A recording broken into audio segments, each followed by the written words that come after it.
Okay. You have raised 7 children, now 19 grandchildren, married 52 years. So from your point of view,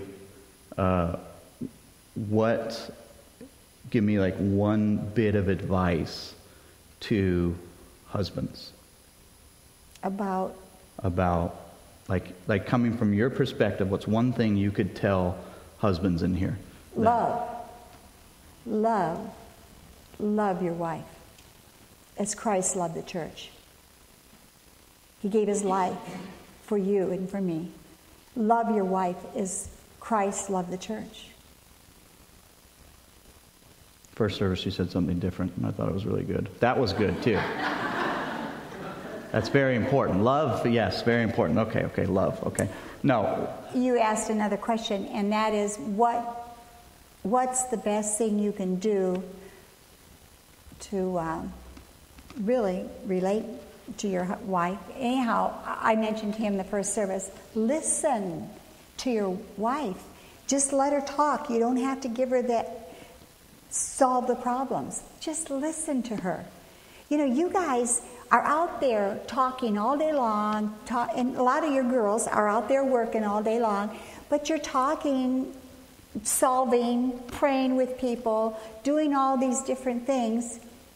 But your wife has had a different life at home, or even if she's at work, she just needs to talk to you. And you need to listen to her. That's all. She doesn't want you to answer her problems. Just listen to her. Yep. It's not weird. It is. Just listen to your wife. She wants to talk. It's like she's singing a song to you, and this and that happened. Listen to her. Oh, okay, well, don't try to solve it. Just listen to her. Yeah. Well, it is true. I mean, on average, women say, what is it, like they speak 60,000. Like twice as much.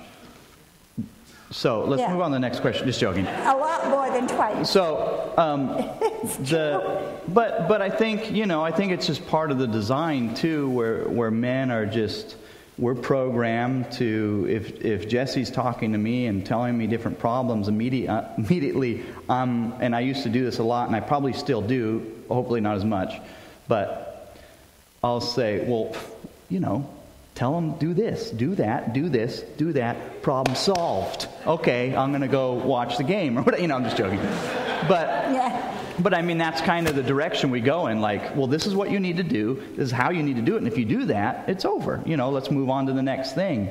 But she doesn't always want to hear that, She just wants to kind of explain things, and a lot of times as she's explaining things, she's thinking through it and coming up with answers on her own, but that's good advice, because doing premarital counseling, all the premarital counseling books I'll take somebody through, they hit on that again and again and again. Men, just listen. You don't have to solve all the problems. That's not a lot of times what she's looking for when she's coming to you to talk about these things. She's not coming to her counselor, and her therapist. That's true with your children too, though. You need to listen, because there's many times I haven't listened, because there's certain things that they say that you can pick up on, that you can see the direction they're going. So you need to listen to your children, and sometimes they tell us something, but our mind went somewhere else with it, but they're trying to tell us something. You need to take time and listen to your kids. Especially when they're hurting, they'll come in a different way and you don't realize they're hurting. But you need to listen to your kids. You need to watch their steps. I had one little granddaughter too. I think it's the same granddaughter. I don't know. She goes, and I love her. I love her little spirit. I'm watching you. And you know what? They're watching you. They are watching you. They're wanting you to communicate. They're wanting you to see their failures or their stumbling. They're wanting you to see what they've done good. They're watching you. Listen to them. Okay. What, for younger mothers, maybe with kids,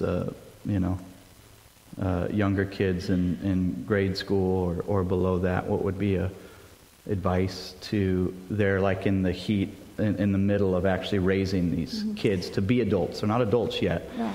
What would you advise them? I would advise them to teach them to have a little journal and to teach them to read the Bible every day. I would go through the 1-year Bible with them every single day and talk about it.